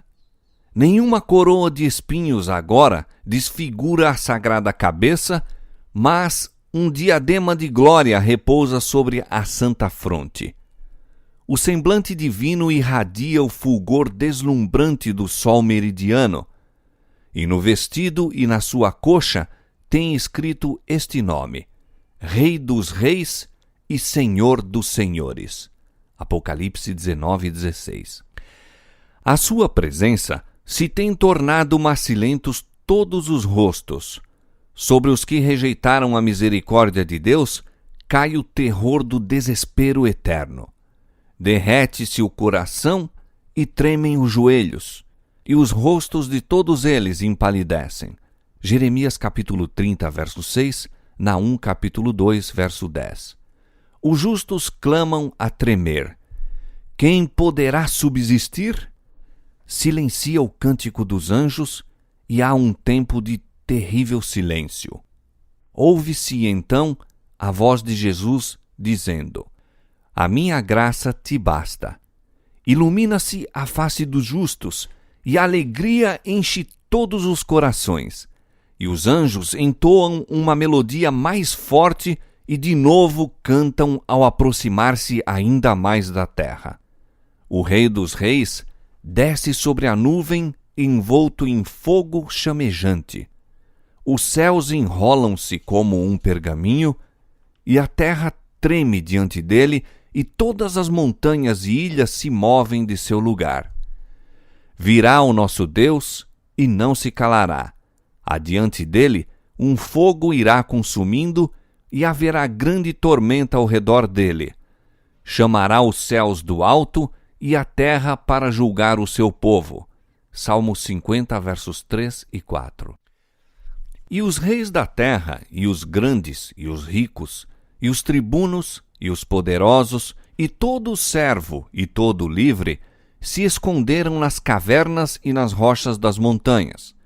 E diziam aos montes e aos rochedos: Caí sobre nós, e escondei-nos do rosto daquele que está sentado sobre o trono e da ira do Cordeiro, porque é vindo o grande dia da sua ira, e quem poderá subsistir? Apocalipse capítulo 6, versos 15 a 17. Cessaram os gracejos escarnecedores, cerram-se os lábios mentirosos, o choque das armas, o tumulto da batalha com o ruído e os vestidos que rolavam no sangue silenciaram. Isaías capítulo 9, verso 5. Nada se ouve agora, senão a voz de orações e o som do choro e lamentação. Dos lábios que tão recentemente zombavam, irrompe o clamor. É vindo o grande dia da sua ira, e quem poderá subsistir? Os ímpios suplicam para que sejam sepultados sob as rochas das montanhas, em vez de ver o rosto daquele que desprezaram e rejeitaram. Aquela voz que penetra no ouvido dos mortos, eles a reconhecem. Quantas vezes seus ternos e suplicantes assentos os chamaram ao arrependimento? Quantas vezes foi ela ouvida nos rogos tocantes de um amigo, um irmão, um redentor? Para os que rejeitaram sua graça, nenhuma outra voz poderia ser tão cheia de censura, tão carregada de denúncias, como aquela que durante tanto tempo assim pleiteou. Convertei-vos dos vossos maus caminhos, pois por que razão morrereis? Ezequiel 33:11. Quem dera para eles fosse a voz de um estranho. Diz Jesus: Clamei e vós recusastes, porque estendi a minha mão e não houve quem desse atenção. Antes, rejeitastes todo o meu conselho e não quisestes a minha repreensão. Provérbios capítulo 1, versos 24 e 25. Aquela voz desperta memórias que eles desejariam ardentemente se desvanecessem. Advertências desprezadas, convites recusados, privilégios tidos em pouca conta. Ali estão os que zombaram de Cristo à sua humilhação. Com uma força penetrante, lhes ocorrem as palavras do sofredor, quando, conjurado pelo sumo sacerdote, declarou solenemente: Vereis em breve o Filho do Homem, assentado à direita do poder e vindo sobre as nuvens do céu. Mateus 26, 64. Agora o contemplam em sua glória e ainda o devem ver assentado à direita do poder. Os que escarneceram de sua declaração de ser ele o Filho de Deus estão agora mudos. Ali está o altivo Herodes, que zombou de seu título real, mandando os soldados mofadores coroá-lo rei. Estão ali os mesmos homens que com mãos ímpias lhe colocaram sobre o corpo o manto de púrpura e sobre a fronte sagrada a coroa de espinhos, e na mão, que não opunha resistência, um simulacro de cetro, e diante dele se curvaram em zombaria blasfema.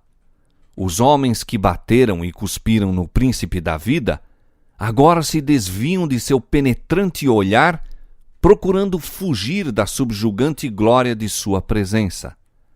Aqueles que introduziram os cravos através de suas mãos e pés, o soldado que lhe feriu o lado, contemplam esses sinais com terror e remorso. Com terrível precisão, sacerdotes e príncipes recordam-se dos acontecimentos do Calvário. Estremecendo de horror, lembram-se de como, meneando a cabeça em satânica alegria, exclamaram: salvou os outros e a si mesmo não pode salvar-se? Se é o Rei de Israel, desça da cruz agora e creremos nele. Confiou em Deus, livre-o agora, se o ama. Mateus 27, 42 e 43. Vividamente relembram a parábola dos lavradores que se recusaram a entregar a seu senhor o fruto da vinha, maltrataram seus servos e lhe mataram o filho. Lembram-se também da sentença que eles próprios pronunciaram: o senhor da vinha dará afrontosa morte aos maus. No pecado e castigo daqueles homens infiéis, veem os sacerdotes e anciãos seu próprio procedimento e sua própria justa condenação. E agora ergue-se um clamor de agonia mortal, mais alto do que o grito "Crucifica-o! Crucifica-o!", que repercutiu pelas ruas de Jerusalém. Reboa o pranto terrível, desesperado. Ele é o Filho de Deus. Ele é o verdadeiro Messias. Procuram fugir da presença do Rei dos Reis. Nas profundas cavernas da terra, fendida pela luta dos elementos, tentam debalde esconder-se. Na vida de todos os que rejeitam a verdade, há momentos em que a consciência desperta e que a memória apresenta a recordação torturante de uma vida de hipocrisia e a alma é acossada de vãos pesares. Mas que é isto ao ser comparado com o remorso daquele dia em que o temor vem como assolação, em que a perdição vem como tormenta? Provérbios 1:27. Os que desejariam destruir a Cristo e seu povo fiel testemunham agora a glória que sobre eles repousa. No meio de seu terror, ouvem a voz dos santos em alegres acordes, exclamando: Eis que este é o nosso Deus, a quem aguardávamos, e ele nos salvará. Isaías 25:9. Por entre as vacilações da terra, o clarão do relâmpago e o ribombo do trovão, a voz do Filho de Deus chama os santos que dormem. Ele olha para a sepultura dos justos e, levantando as mãos para o céu, brada: Despertai, despertai, despertai vós que dormis no pó e surgi. Por todo o comprimento e largura da terra, os mortos ouvirão aquela voz, e os que ouvirem viverão. E a terra inteira ressoará com o passar do exército extraordinariamente grande de toda nação, tribo, língua e povo. Do cárcere da morte vêm eles, revestido de glória imortal, clamando: Onde está, ó morte, o teu aguilhão? Onde está, ó inferno, a tua vitória? 1 Coríntios 15:55. E os vivos justos e os santos ressuscitados unem as vozes em prolongada e jubilosa aclamação de vitória. Todos saem do túmulo com a mesma estatura que tinham quando ali entraram. Adão, que está em pé entre a multidão dos ressuscitados, é de grande altura e formas majestosas, de estatura pouco menor que o Filho de Deus. Apresenta assinalado contraste com o povo das gerações posteriores. Sob este único ponto de vista se revela a grande degeneração da raça. Todos, porém, surgem com a louçania e vigor de eterna mocidade. No princípio, o homem foi criado à semelhança de Deus, não somente no caráter, mas na forma e aspecto. O pecado desfigurou e quase obliterou a imagem divina, mas Cristo veio para restaurar aquilo que se havia perdido. Ele mudará nosso corpo vil, modelando-o conforme seu corpo glorioso. As formas mortais, corruptíveis, destituídas de garbo, poluídas pelo pecado, tornam-se perfeitas, belas e imortais. Todos os defeitos e deformidades são deixados no túmulo. Restabelecidos à árvore da vida, no Éden, há tanto tempo perdido, os remidos crescerão até a estatura completa da raça em sua glória primitiva. Os últimos traços da maldição do pecado serão removidos e os fiéis de Cristo aparecerão na beleza do Senhor nosso Deus, refletindo no espírito, alma e corpo a imagem perfeita de seu Senhor. Ó maravilhosa redenção! Há tanto tempo objeto das cogitações, há tanto tempo esperada, contemplada com ávida expectativa, mas nunca entendida completamente. Os justos vivos são transformados num momento, num abrir e fechar de olhos. À voz de Deus, foram eles glorificados. Agora tornam-se imortais e com os santos ressuscitados são arrebatados para encontrar seu Senhor nos ares. Os anjos ajuntarão os seus escolhidos desde os 4 ventos, de uma a outra extremidade dos céus. Criancinhas são levadas pelos santos anjos aos braços de suas mães. Amigos, há muito separados pela morte, reúnem-se para nunca mais se separarem e com cânticos de alegria ascendem juntamente para a cidade de Deus. De cada lado do carro de nuvens existem asas e debaixo dele se acham rodas vivas, e ao volver o carro para cima, as rodas clamam, Santo, e as asas, movendo-se, clamam, Santo, e o cortejo de anjos clama, Santo, Santo, Santo, Senhor Deus Todo-Poderoso, e os remidos bradam, Aleluia, enquanto o carro prossegue em direção à Nova Jerusalém. Antes de entrar na cidade de Deus, o Salvador concede a seus seguidores os emblemas da vitória, conferindo-lhes as insígnias de sua condição real. As fileiras esplendentes são dispostas em forma de um quadrado aberto ao centro, em redor de seu rei, que se ergue majestosamente muito acima dos santos e anjos e de cujo rosto irradia benigno amor a todos. Por toda a hoste inumerável dos resgatados, todos os olhares se acham fixos nele, todos os olhos contemplam a glória daquele cujo parecer estava tão desfigurado, mais do que o de outro qualquer, e a sua figura mais do que a dos filhos dos homens. Sobre a cabeça dos vencedores, Jesus com sua própria destra põe a coroa de glória. Para cada um há uma coroa que traz o seu novo nome, Apocalipse 2,17, e a inscrição, Santidade ao Senhor. Em cada mão são colocadas a palma do vencedor e a harpa resplandecente. Então, ao desferirem as notas, os anjos dirigentes, todas as mãos deslizam com maestria sobre as cordas da harpa, tirando-lhes suave música em ricos e melodiosos acordes. Indizível transporte faz fremir todo o coração e toda a voz se ergue em grato louvor. Àquele que nos ama e em seu sangue nos lavou dos nossos pecados e nos fez reis e sacerdotes para Deus e seu Pai. A ele glória e poder para todo o sempre. Apocalipse capítulo 1, versos 5 e 6. Diante da multidão de resgatados está a santa cidade. Jesus abre amplamente as portas de pérolas e as nações que observaram a verdade entram.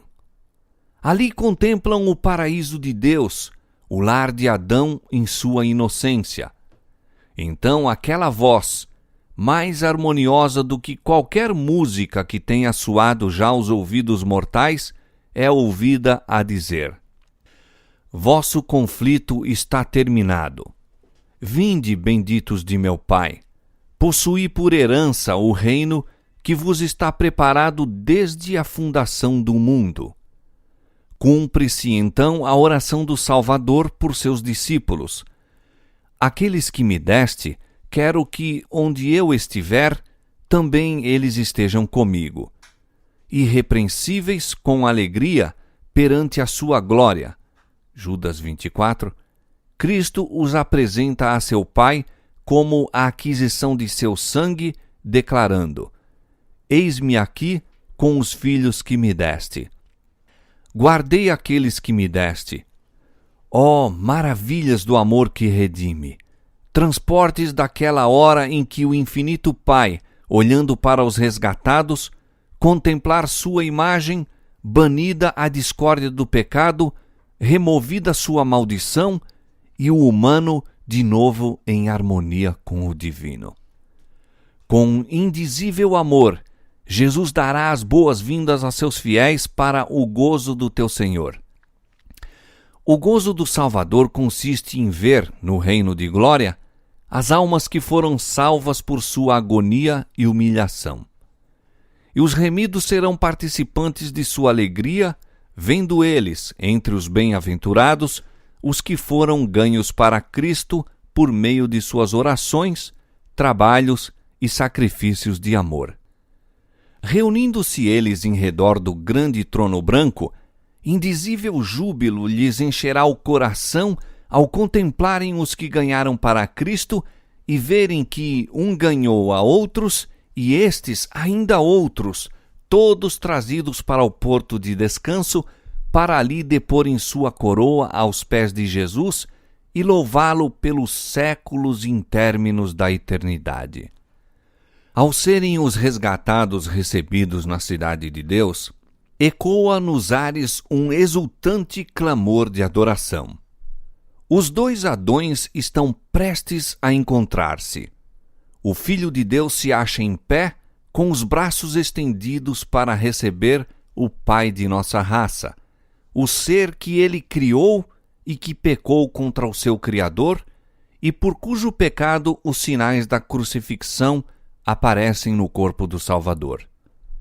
Ao divisar Adão os sinais dos cruéis cravos, ele não cai ao peito de seu Senhor, mas lança-se em humilhação a seus pés, exclamando: Digno, digno é o Cordeiro que foi morto.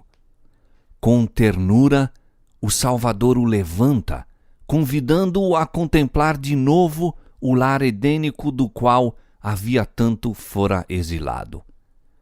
Depois de sua expulsão do Éden, a vida de Adão na terra foi cheia de tristeza. Cada folha a murchar, cada vítima do sacrifício, cada mancha na bela face da natureza, cada mácula na pureza do homem, era uma nova lembrança de seu pecado. Terrível foi a aflição do remorso ao contemplar a iniquidade que abundava e, em resposta às suas advertências, deparar com a exprobração que lhe faziam como causa do pecado. Com paciente humildade, suportou durante quase 1000 anos a pena da transgressão. Fielmente se arrependeu de seu pecado, confiando nos méritos do Salvador prometido, e morreu na esperança de uma ressurreição.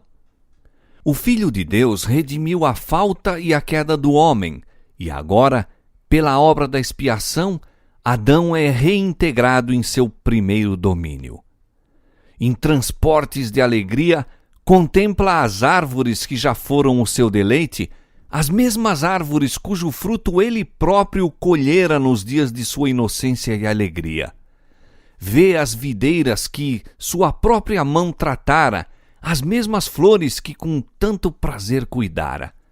Seu espírito apreende a realidade daquela cena. Ele compreende que isso é, na verdade, o Éden restaurado, mais lindo agora do que quando fora dele banido. O Salvador o leva à árvore da vida, apanha o fruto glorioso e manda-o comer. Olha em redor de si e contempla uma multidão de sua família resgatada no paraíso de Deus. Lança então sua brilhante coroa aos pés de Jesus e, caindo a seu peito, abraça o Redentor. Dedilha a harpa de ouro e pelas abóbodas do céu ecoa o cântico triunfante. Digno, digno, digno é o Cordeiro que foi morto e reviveu. A família de Adão associa-se ao cântico e lança as suas coroas aos pés do Salvador, inclinando-se perante ele em adoração. Esta reunião é testemunhada pelos anjos que choraram quando da queda de Adão e rejubilaram ao ascender Jesus ao céu depois de ressurgido, tendo aberto a sepultura a todos os que crescem em seu nome. Contemplam agora a obra da redenção completa e unem as vozes no cântico de louvor. No mar cristalino diante do trono, naquele mar como que de vidro misturado com fogo, tão resplendente é ele pela glória de Deus, está reunida a grande multidão dos que saíram vitoriosos da besta e da sua imagem e do seu sinal e do número do seu nome. Apocalipse 15:2. Com o Cordeiro sobre o monte Sião, tendo harpas de Deus, estão os 144.000 que foram remidos dentre os homens. E ouve-se, como o som de muitas águas e de grande trovão, uma voz de harpistas que tocavam com as suas harpas. E cantam um cântico novo diante do trono, cântico que ninguém podia aprender senão os 144.000. É o hino de Moisés e do Cordeiro, hino de livramento. Ninguém, a não ser os 144.000, pode aprender aquele canto, pois é o de sua experiência, e nunca ninguém teve experiência semelhante. Estes são os que seguem o Cordeiro para onde quer que vai. Estes, tendo sido trasladados da terra dentre os vivos, são tidos como as primícias para Deus e para o Cordeiro. Apocalipse capítulos 14, versos 1 a 5, capítulo 15, verso 3. Estes são os que vieram de grande tribulação. Apocalipse 7:14. Passaram pelo tempo de angústia tal como nunca houve desde que houve nação. Suportaram a aflição do tempo da angústia de Jacó. Permaneceram sem intercessor durante o derramamento final dos juízos de Deus. Mas foram livres, pois lavaram os seus vestidos e os branquearam no sangue do Cordeiro. Na sua boca não se achou engano, porque são irrepreensíveis diante de Deus. Por isso estão diante do trono de Deus e o servem de dia e de noite no seu templo. E aquele que está assentado sobre o trono os cobrirá com a sua sombra. Apocalipse 7:15. Viram a terra devastada pela fome e pestilência, o sol com poder para abrasar os homens com grande calores, e eles próprios suportaram o sofrimento, a fome e a sede. Mas nunca mais terão fome, nunca mais terão sede, nem sol nem calma alguma cairá sobre eles, porque o Cordeiro que está no meio do trono os apacentará, e lhes servirá de guia para as fontes das águas da vida, e Deus limpará de seus olhos toda a lágrima. Apocalipse capítulo 7, versos 16 e 17. Em todos os tempos, os escolhidos do Salvador foram educados e disciplinados na escola da provação. Seguiram na terra por veredas estreitas, foram purificados na fornalha da aflição. Por amor de Jesus, suportaram a oposição, o ódio, a calúnia. Acompanharam-no através de dolorosos conflitos, suportaram a negação própria, experimentaram amargas decepções. Pela sua própria experiência dolorosa, compreenderam a malignidade do pecado, seu poder, sua culpa, suas desgraças, e para ele olham com aversão. Uma intuição do sacrifício infinito feito para reabilitá-los humilha-os à sua própria vista, enchendo-lhes o coração de gratidão e louvor que os que nunca decaíram não poderão apreciar. Muito amam, porque muito foram perdoados. Havendo participado dos sofrimentos de Cristo, estão aptos para serem coparticipantes de sua glória. Os herdeiros de Deus vieram das águas furtadas, das choças, dos calabouços, dos cadafalsos, das montanhas, dos desertos, das covas da terra, das cavernas do mar. Na terra eram desamparados, aflitos e maltratados. Milhões desceram ao túmulo carregados de infâmia, porque firmemente se recusavam a render-se às enganosas pretensões de Satanás. Pelos tribunais humanos foram julgados como os mais vis dos criminosos. Mas agora, Deus mesmo é o juiz. Salmo 50, verso 6. Revogam-se agora as decisões da terra. Tirará o opróbrio do seu povo. Isaías 25, verso 8. Chamar-lhes-ão povo santo, remidos do Senhor. Ele determinou que se lhes dê ornamento por cinza, óleo de gozo por tristeza, vestido de louvor por espírito angustiado. Isaías capítulo 62, verso 12, capítulo 61, verso 3. Não mais são fracos, aflitos, dispersos e opressos. Doravante devem estar sempre com o Senhor.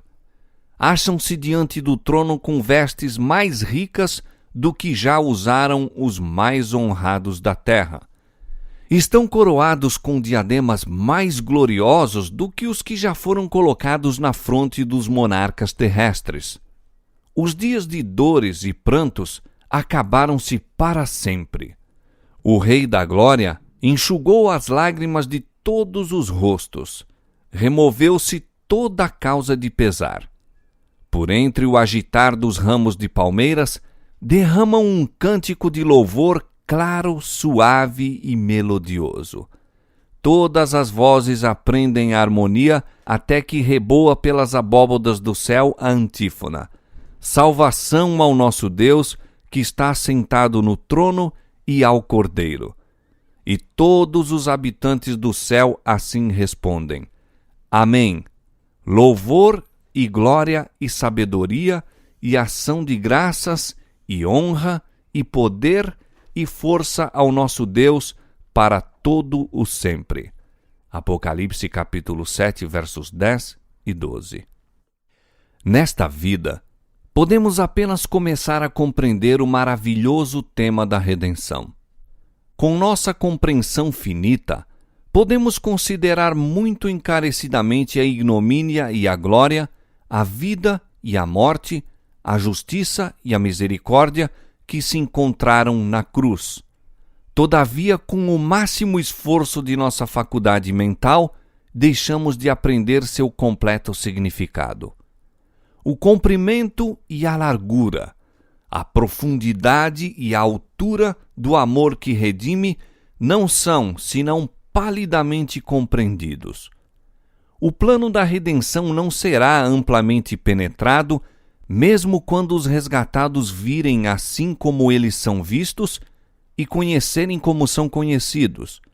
Antes, através das eras eternas, novas verdades desdobrar-se-ão de contínuo à mente cheia de admiração e deleite. Posto que os pesares, dores e tentações da terra estejam terminados e removidas suas causas, sempre terá o povo de Deus um conhecimento distinto, inteligente do que custou a sua salvação.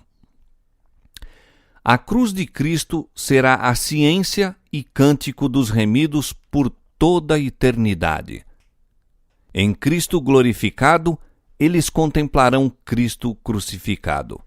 Jamais se olvidará que aquele cujo poder criou e manteve os inumeráveis mundos através dos vastos domínios do espaço, o amado de Deus, a majestade do céu, aquele a quem querubins e resplendentes serafins se deleitavam em adorar, humilhou-se para levantar o homem caído, que ele arrostou a culpa e a ignomínia do pecado e a ocultação da face de seu Pai, até que as misérias de um mundo perdido lhe quebrantaram o coração e aniquilaram a vida na cruz do Calvário. O fato de o Criador de todos os mundos, o árbitro de todos os destinos, deixar sua glória e humilhar-se por amor do homem, despertará eternamente a admiração e adoração do universo. Ao olharem as nações dos salvos para o seu Redentor e contemplarem a glória eterna do Pai resplandecendo em seu semblante, ao verem o seu trono que é de eternidade em eternidade, e saberem que seu reino não terá fim, irrompem num hino arrebatador.